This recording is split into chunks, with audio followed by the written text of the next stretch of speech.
சென்னையில் கடந்த சில நாட்களாக பகல் நேரத்தில் வெயில் அதிகமாகவும் புழுக்கமாகவும் காணப்பட்டு வந்தது. இந்நிலையில் நேற்று இரவு இடி மின்னலுடன் பலத்த மழை கொட்டி தீர்த்தது.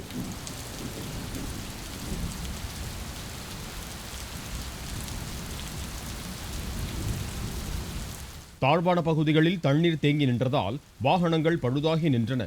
பல இடங்களில் போக்குவரத்து நெரிசல் ஏற்பட்டு நள்ளிரவுக்கு பிறகு சரியானது. பலத்த மழை காரணமாக 2 மணி நேரம் வரை மின் விநியோகம் தடைபட்டிருந்தது.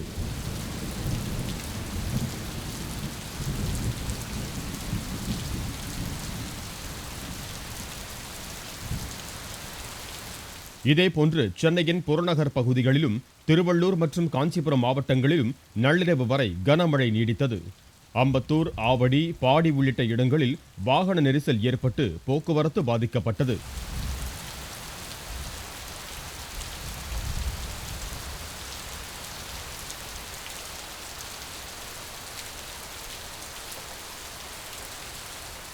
சென்னையில் 1 மணி நேரத்தில் 65 மில்லிமீட்டர் மழை பதிவாகி இருப்பதாக வானிலை ஆய்வு மையம் தெரிவித்துள்ளது.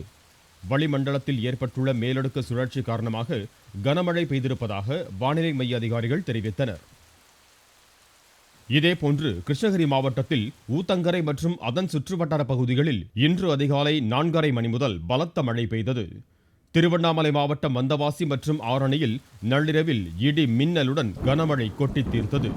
மின்சாரம் துண்டிக்கப்பட்டதால் மக்கள் அவதியடைந்தனர். புதுச்சேரியில் நேற்று நள்ளிரவு 3 மணி நேரத்திற்கும் மேலாக இடி மின்னலுடன் கனமழை பெய்தது.